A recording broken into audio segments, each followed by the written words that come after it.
Hey guys, it's Britt. Tonight we're here to talk about Jonathan Joly. He posted some content recently on Instagram that I wanted to discuss with you guys. So if you're interested, please keep watching.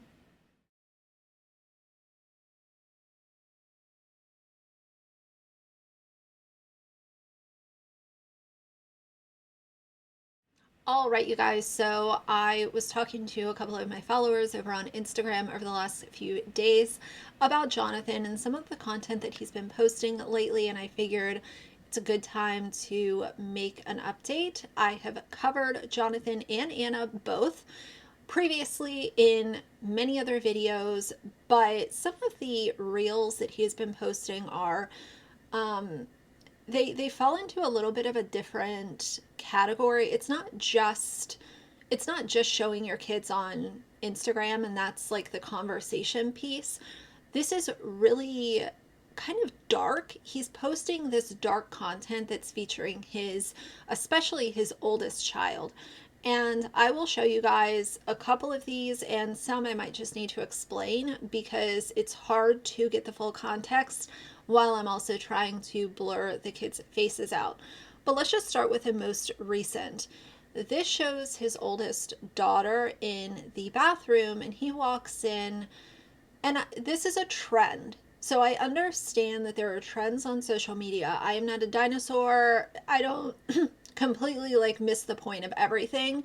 But even if it's a trend, that doesn't mean that like you have to participate. Oh my God, what if I don't participate in this TikTok trend? I'm going to not gain followers. I'm going to lose followers. Like, so to put your kids at the epicenter of that is a problem all in itself. But it shows his oldest daughter.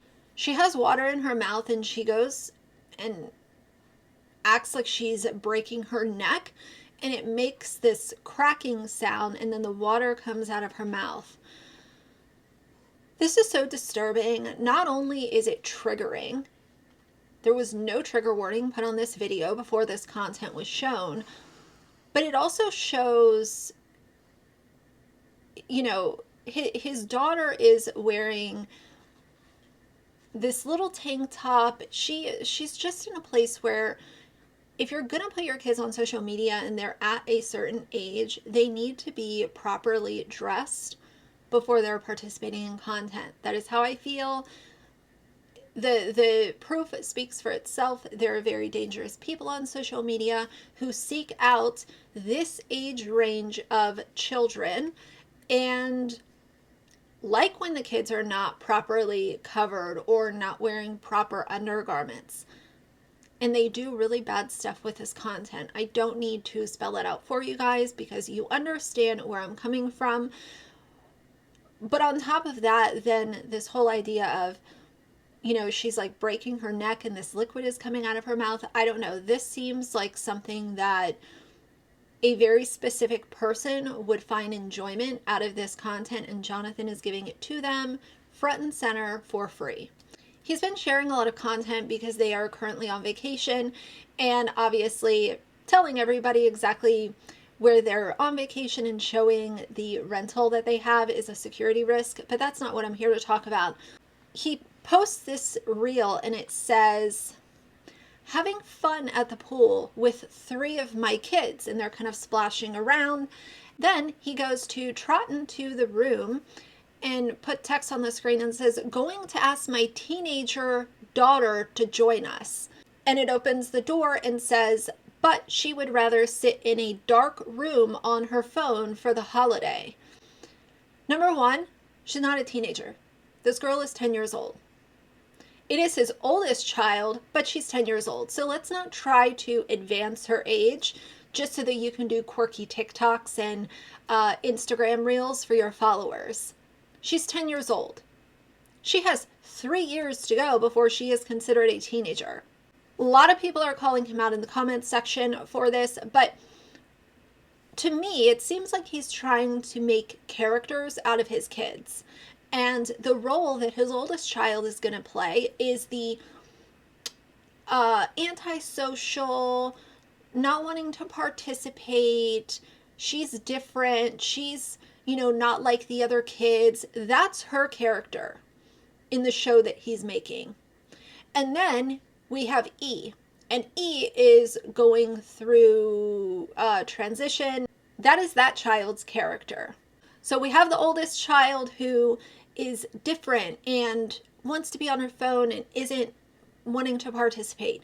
Then we have the other child who is transitioning and going through that publicly, and that is that child's character on Jonathan's show.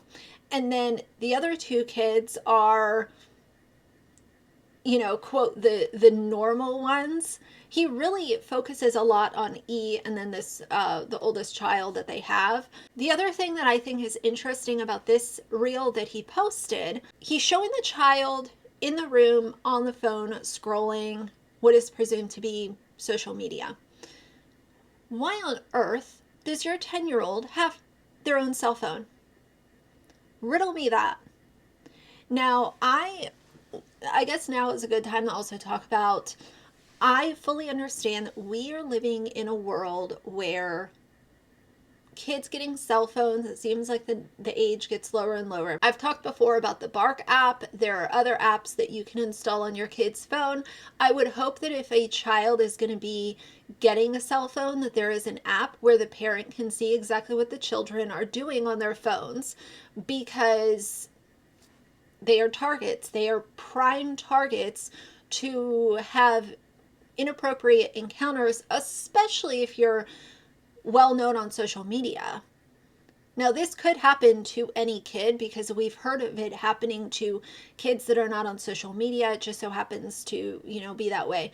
But Jonathan has heavily advertised his kids, and now you're giving them cell phones. Who knows what they're doing? So I hope that he does have an app, but since I don't know for sure, I can't say that he's definitely protecting his kids by having an app where he sees everything. Every keystroke that is made on that phone, he has access to. I don't know. I hope so, but I'm not sure. Like, why are we giving a 10-year-old a cell phone? And if we're giving a 10-year-old a cell phone, hopefully it doesn't have social media on it. I would hope that the cell phone is only for messaging parents and being able to send or receive calls from parents and trusted ones that are in your, you know, circle. Jonathan loves to post really cringy content showing his kids.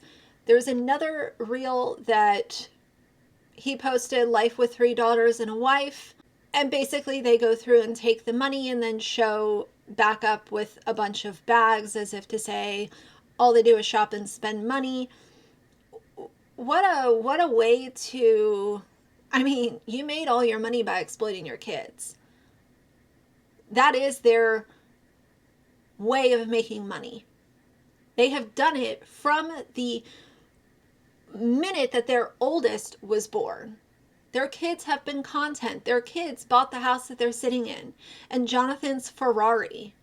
Now, he also took his oldest, who, as a reminder, is 10 years old, to go get her second hole ear piercing. The only thing I want to say about this is, you know, second hole, like, that's not that big of a deal to me personally. As a little bit of something that I have learned over time, and I figured that I could use this opportunity to share it with you guys, is if you are taking your kids to get their ears pierced, please do not take them to Claire's or Walmart or Piercing Pagoda, any of these places that you can usually find like in a mall.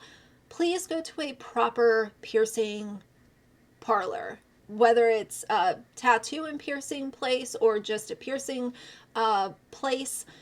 Any establishment that is going to use a piercing gun is going to cause trauma, and it is actually a lot more painful to get it done that way than to go to a standard piercer where they simply pierce it with a needle. So I wanted to just throw that in there. You guys can do your own research. If you have kids that are coming up and you think that eventually they might want to get their ears pierced, that is something that you can do your own homework on and come to your own conclusion. And if you still decide to go to Claire's or one of these places, that is your decision. But based on everything that I have read and educated myself about, I would not take my child or myself to a piercing pagoda kind of place. Jonathan to me is so thirsty to remain relevant that he is willing to make his kids kind of characters in his show. And, you know, by like putting his oldest kid in this box, by saying that she's a teenager even though she's only 12, and making her personality to be this like, oh, she's different, she's not like the other kids. And then E with the transition and sharing all of that and all of this, it's just it's tragic to witness. And I don't check in on Jonathan's page very often, but just the simple fact that he has over 1 million followers on Instagram and tons on YouTube and tons on TikTok, these are the people that are given platforms. And I'm going to do a separate video because I want to talk about the idea of like toxicity on social media and how it seems like the most toxic, deranged people are the ones that are giving these really large platforms. And then people want to get mad, but it's like, well, I mean, y'all kind of gave them the platform that they're standing on. So until we stop accepting toxicity and exploitation as a form of making content, it's not going to get any better. And we're just going to have a bunch of toxic, exploitive, hateful bullies at the top and sitting on these large platforms. So that'll be a separate video with some additional thoughts, but I wanted to provide this little update on Jonathan. I think he's an awful person. I think Anna co-signs his bad behavior, and I think that they all do it because money. What are they going to do? Go get, quote, normal jobs? No, they're going to continue to overshow their kids, even though at one point in time he said, oh, we're going to take our kids off. We're going to remove videos that, you know, they weren't comfortable with. And like, it's a bunch of lip service. It's a bunch of lip service, lies, and manipulation, just like so many other creators put out on their platforms every single day. But those are my thoughts right now on Jonathan and his messy platform. But that's going to be it for now. So if you like the video, please leave a like and a comment. And if you'd like to see more from me in the future, please subscribe. I'll see you guys soon. Bye.